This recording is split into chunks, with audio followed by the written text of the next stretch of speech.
Shalom.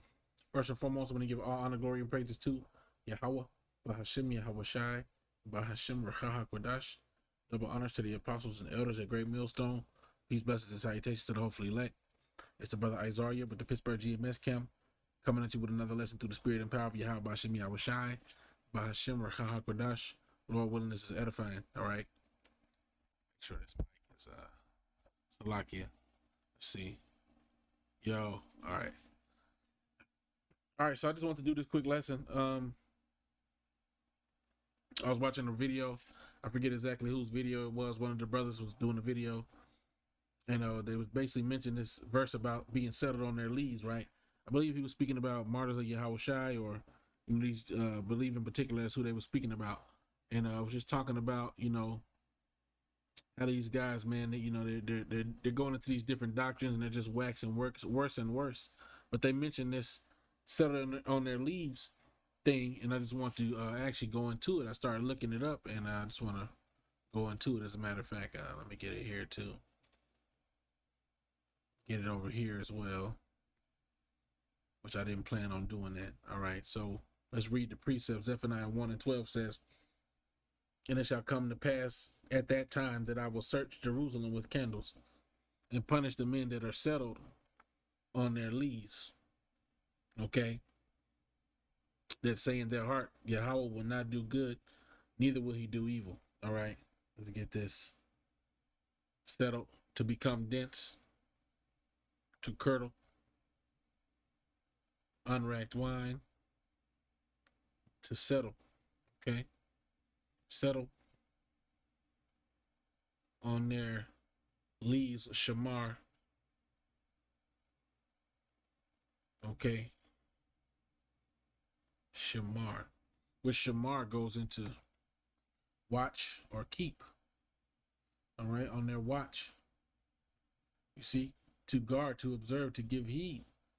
Woo. Hey, look, I wasn't expecting to come across this, but a lot of these guys have become settled on their watch. They have not been watching diligently. All right, and they've basically they've taken on these different ideals, man. This latest one being these guys, martyrs of Yahweh Shai, who say that the 2/3 will not be in the kingdom of heaven, man, which is just complete folly. All right, it's complete folly. All right, and as you can see, this word shamar also goes into settled on your watch, man. So these guys they're sleeping on the job, and there's two aspects we can go into. We can go into actual leads or dregs, something that is preserved. All right, dregs, so on and so forth. We can go into your watch. Okay, so let's go into the dregs aspect, I guess, first. All right, which I'll just do it quickly. All right, dregs or leads is something that's left. Matter of fact, I'm gonna just close this. I'm gonna just get to the one article that I found. I'm gonna read this etymology. Dregs, sediment of wine or any liquor. Okay, dregs, sediment. And this also says a bed or lying down is another way that the word derives from. But what I want to read is this. Okay, I'm gonna read this. I'm not even gonna read all of it.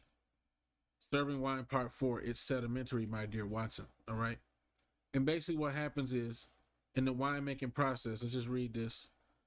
I'll get to the point. You arrive home and pour your nectar. Speaking of the wine. It says, take that first sip, and what the hell? Who put pulp in my wine? Orange juice is supposed to have pulp, wine isn't. What you've just experienced are wine sediments, and even if they are naturally occurring and completely harmless, wine sediments are really damn unappealing. Wine sediment is 2 primary forms. The most common stems from the winemaking process itself, usually called lees. Okay, so this is what lees is. It's dead yeast, bits of wine grape skin, crushed seeds, stems, and various proteins that form during the process. All right, so this is what leads goes into. All right, and there's many ideas you can come up with going into this. All right, for one thing, we know what yeast is, right? It says it's dead yeast. Well, we're supposed to become new creatures. That yeast can go into that leaven, right? 1 Corinthians 5 and 6 says, your glorying is not good. Know ye not that a little leaven leaveneth the whole lump? All right. So if you're going off a little bit, it can spread, all right, and corrupt the whole body. All right. Therefore, Salak, purge out therefore the old leaven, that ye may be a new lump, as ye are unleavened. For even Hamashiach, our Passover, is sacrificed for us. All right. So that old leaven could also go into like being puffed up, man, being puffed up, that pride, you know what I'm saying? And I'm sure there's more into this leaven aspect that I'm not quite aware of. But through the spirit, as I speak about this, leaven is put inside of dough to puff it up, all right, to make it rise. I've actually been watching about bread making lately, and you put the leaven in and it puffs up the dough. Well, let's get this right. Let's see.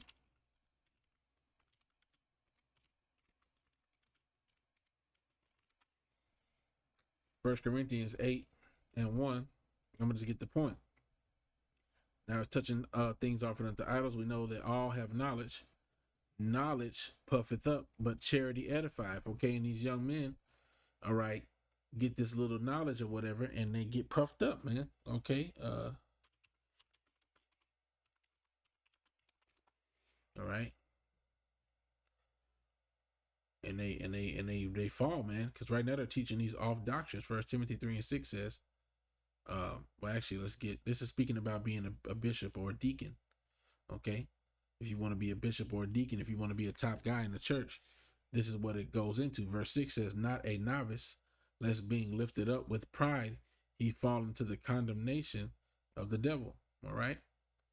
So you don't want to be a novice. You can't be a top guy in a church and be a novice, man. And you see a lot of these different camps, man, where they got top guys that are novice level. They're not on that level to be doing certain things, and they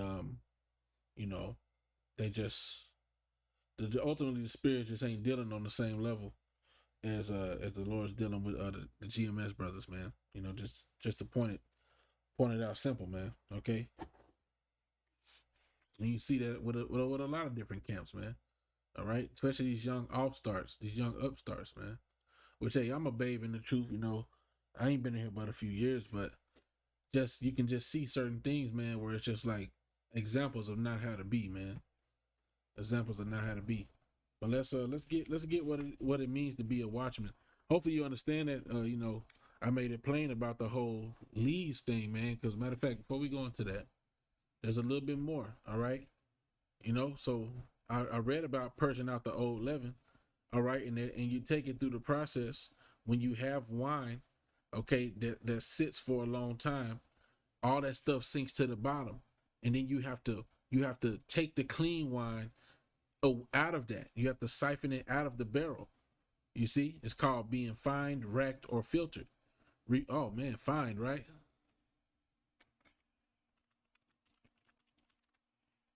All right, let's get this refined. Isaiah 48:10 says, behold, I have refined thee, but not with silver. I have chosen thee in the furnace of affliction. All right. So the Most High is refining his men. Okay. His people, man, his men. Zechariah 13:9. Matter of fact, let's read this. Zechariah 13:8, which is very fitting because they spoke about the 2/3 and said they would not make it. Zechariah 13:8 says, and it shall come to pass that in all the land, saith Yahweh, 2 parts therein shall be cut off and die, but the third shall be left therein. And I will bring the third part through the fire, and will refine them as silver is refined, and will try them as gold is tried. They shall call on my name, and I will hear them. I will say, it is my people. And they shall say, Yahweh is my power. All right, so the Lord taking the elect, all right, through this process, all right, is going to make them better people. You see? It's going to make them better people, man. They're going to be refined. They're going to purge out that bull crap, right? And the Most High is going to make us, let's see here. Let's get this.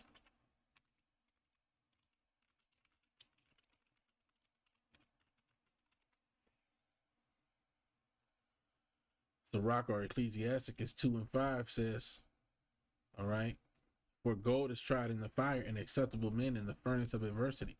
All right, so this is how you do it when it comes to gold and silver and different precious metals. You melt them down, you take them through a process of affliction, and you scoop out all the bull crap, right? Which would could be likened unto that old leaven. The old man dieth daily. All right, you renew yourself. That's why I said you become a new lump, right? Okay, it says becometh a new lump. Therefore, let us keep the feast not with old leaven, okay, neither with the leaven of malice and wickedness. You see, the leaven of malice and wickedness. These are things that puff you up, corrupt you, okay, but with the unleavened bread of sincerity and truth. You see, so we got to get rid of those old things, man. I wrote unto you an epistle to not company with fornicators, yet not altogether with the fornicators of this world, or with the covetous or extortioners, with idolaters, for then must he needs go out of the world. Okay. All right. So for what have I to do to judge them that are without? Do not ye judge them that are within? So the point I wanted is, we're supposed to be coming that unleavened bread. All right. We're supposed to be coming an unleavened lump. All right. Without any guile, without anything, corrupting us, man. These different wicked things, man. We got to purge them out. All right. And as you read that article that I was looking at, it talks about how bitter it is to taste that stuff, man, which I'm not going to read through this whole thing. I read it myself. It's pretty long, but it just basically talks about how when you taste it, it can be very bitter. Okay. They are really damn unappealing, and they can mess with the taste of the wine somewhat. You come across it. So anyway, that's enough of that. Let's go back. So as you can see, man, there's a process to it. Now, just speaking about it, okay, you purge out the old dead yeast, which it's fitting that it says purge out the old leaven, because that's what leaven is yeast. All right. And then out of this wine, you got to purge out the dead yeast. All right. So there's men that are settled on their lees. All right. They've settled in their wickedness. They've settled in these things that they have yet to get rid of. Okay.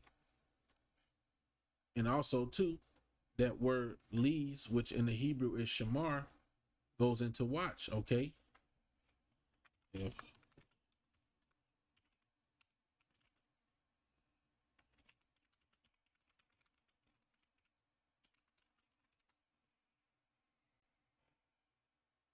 Ezekiel 33 and 6, because ultimately we're supposed to be warning the people, man. And these people are not giving proper warnings. They're just, I don't know, they're giving an uncertain sound. The things that they're doing cannot be likened unto things that are going to help us, man. Lord willing, this lesson is edifying. um Ezekiel 33, all right, and 2 says, Son of man, speak to the children of thy people and say unto them, when I bring the sword upon a land, if the people of the land take a man of their coasts and set him for their watchman, when he seeth the sword come upon the land, he blow the trumpet and warn the people. And whosoever heareth the sound of the trumpet and taketh not warning, if the sword come and take him away, his blood shall be upon his own head. He heard the sound of the trumpet and took not warning, but his blood shall be upon him. But he that taketh warning shall deliver his soul. But if the watchman see the sword come and blow not the trumpet, and the people be not warned, if the sword come and take any person from among them, he is taken away in his iniquity, but his blood will I require at the watchman's hand. Okay?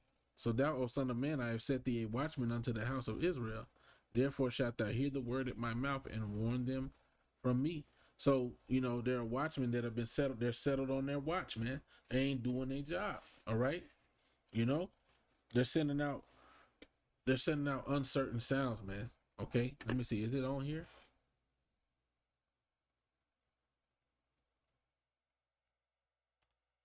Let's see. Trump.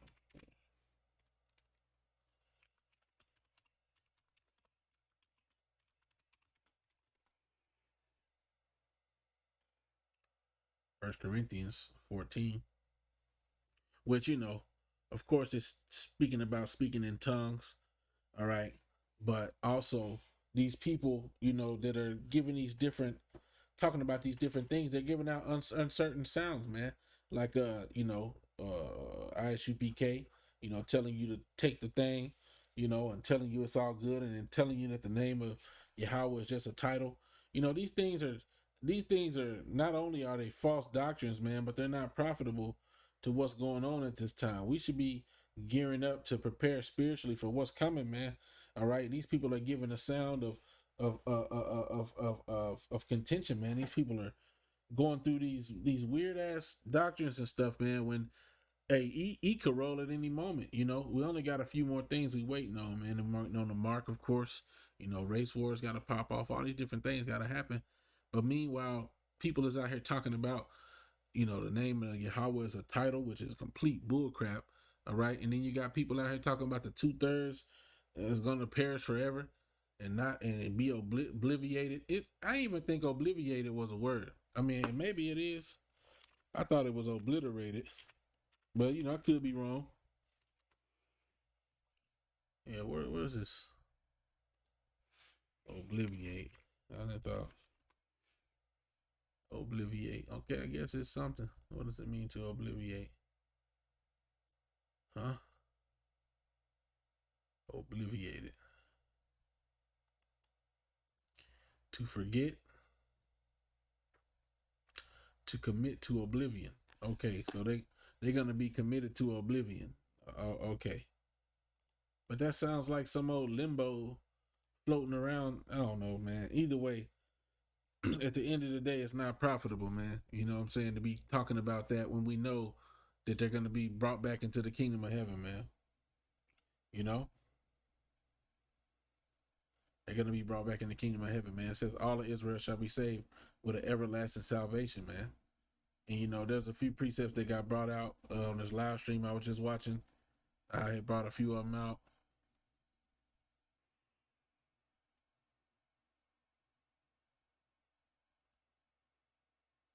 Second Edges 13:13, it says, and there came much people unto him, whereof some were glad, some were sorry, and some of them were bound, and others some brought of them that were offered.